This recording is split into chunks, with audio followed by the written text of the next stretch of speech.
a terra, vou passear. Primeira coisa que ele faz, ele oferece um sacrifício, né? Monta um altar e oferece um sacrifício. Então, o que Jesus queria era sacrifício, o que Deus queria era sacrifício, é sangue, né? Eu quero animais, o animal tinha que ser perfeito, não podia ser codó, né? Não podia ser de uma determinada linhagem, tinha que ser tudo perfeito. Deus, ele quer perfeição, né? Quer pregar? Estude a palavra, não saia falando besteira, bobagem, como muitos por aí. Quer tocar, né? E saia, né? Dê o seu melhor, se dedique, não veja como uma obrigação, faça, olha, é pro meu Deus, eu quero receber. Porque ele sabe o teu coração. Então Caim era alguém que, entre aspas, aparentemente adorava a Deus. Se alguém passasse, olhava e pensava, aquele cara está adorando a Deus, não é verdade? Eu estou vendo Caim fazendo sacrifício, só quero uma aparência. Cuidado para não ser uma aparência.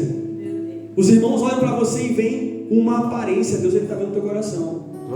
Deus está vendo quem você é lá fora. Deus está vendo a sua língua. Deus está vendo se você perdoa ou não perdoa. Deus sabe quem é você. Não seja só uma aparência. Senão você entra no texto de Isaías que diz: esse povo me honra com os lábios, mas o coração está longe de mim. Não seja só lábios, não seja só uma veste. Caim, o nome Caim significa aquisição ou alcançado. Só que ele nem alcançou Deus e nem ele foi alcançado pela graça. Não foi. Nessa noite é isso que o Papai do Céu quer para cada um de nós. Ele quer que você alcance Ele.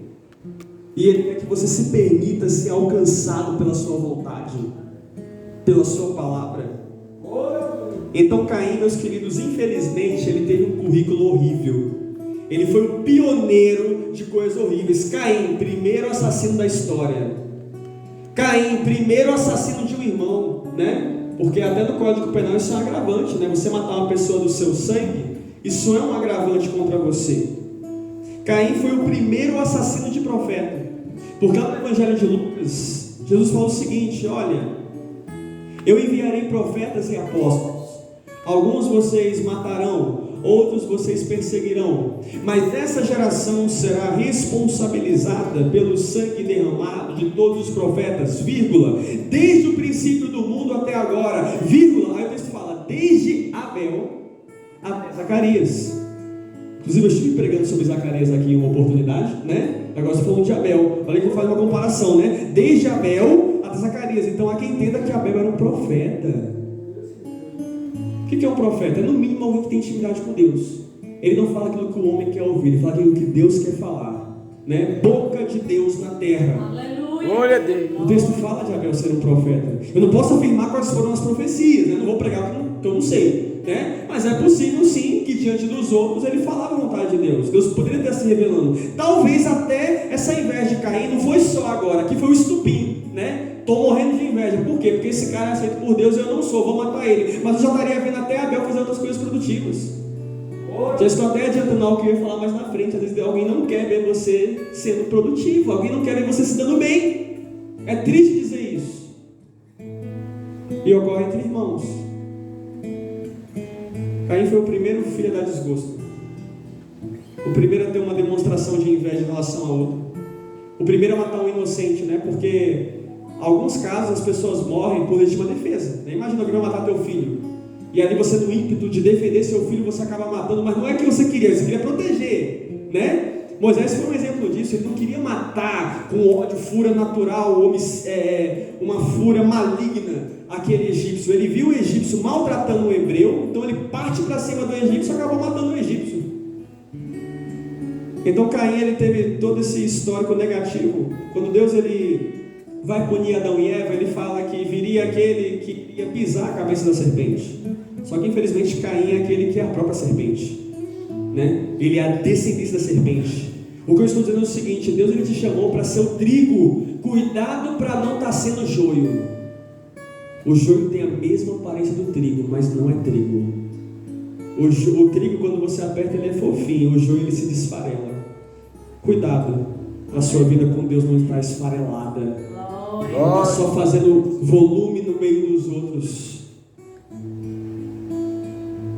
No versículo 7, Deus fala para Caim: se você fizer o bem, não será aceito, mas se não o fizer, saiba que o pecado ameaça a porta, ele deseja conquistá-lo, mas cabe a você dominá-lo. Então, olha o que Deus está dizendo: o pecado está vindo, Caim. O pecado está vindo até você. O pecado está batendo na sua porta, mas você tem que dominar. Então perceba que desde o princípio, amados, Deus ele avisa. E eu estou aqui nessa noite para dizer que o pecado está batendo na sua porta. E a questão é: o que você vai fazer? Amém. O pecado está batendo na porta. Perceba que desde o princípio você pode ser a pior pessoa do mundo. Deus quer dar uma chance. Deus quer dar uma oportunidade. Na carta à igreja de Laodiceia: eis que estou à porta e bato. Se alguém ouvir a minha voz e abrir a porta, eu entrarei, sairei com ele e comigo. Era uma igreja rica, focada no dinheiro, mas eles eram tão focados nas coisas que eles não estavam nem aí para Deus. Eles achavam até que tinham Deus, porque eles tinham coisas, mas eles tinham as coisas e não tinham Deus. Deus falou: eu estou à porta e bato. Se eu estou na porta e bato, eu estou de fora. Se eu estou na sua casa, não estou na sua porta batendo, né? Então Jesus estava de fora.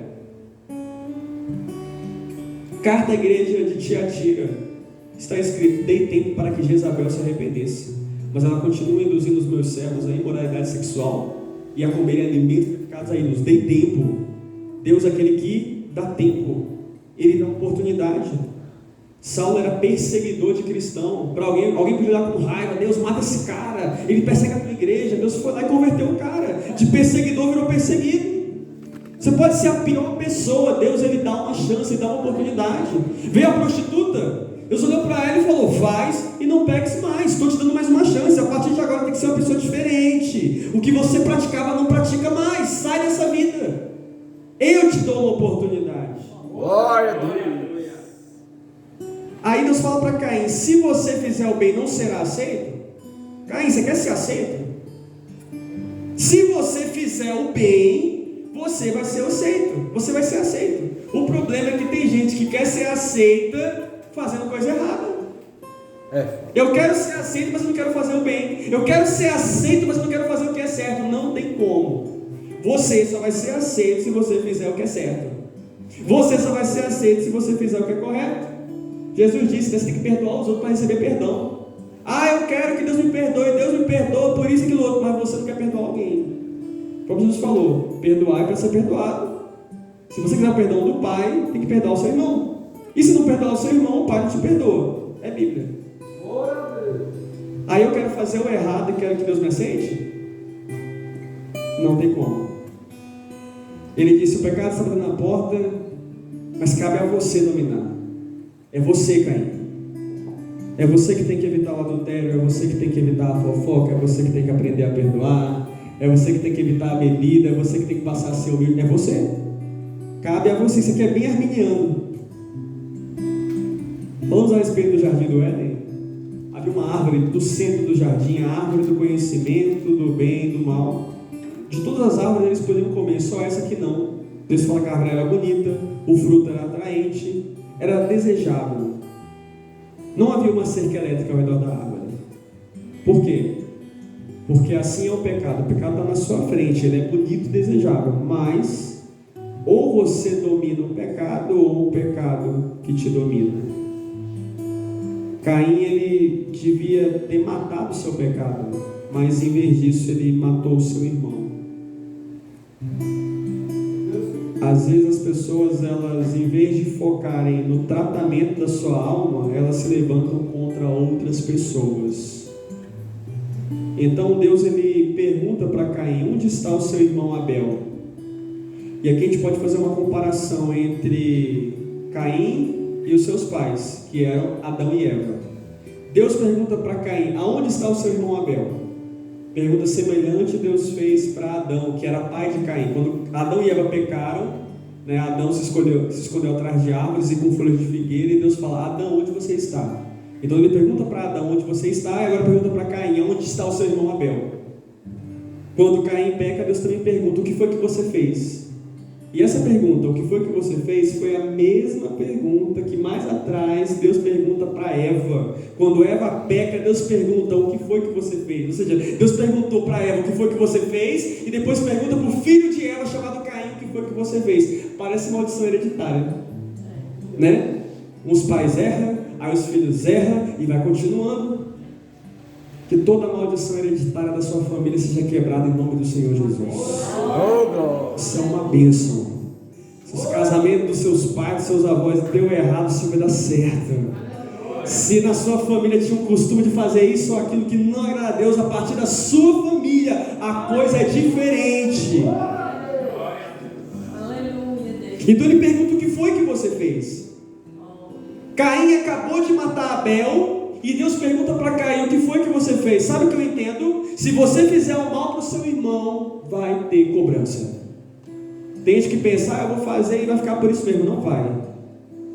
Se falar mal do seu irmão, vai ter cobrança. Se caluniar o seu irmão, vai ter cobrança. Se passar a perna do seu irmão, vai ter cobrança. Está se levantando com o seu irmão, Deus vai cobrar. Então Caim responde, né? Sou eu o responsável pelo meu irmão?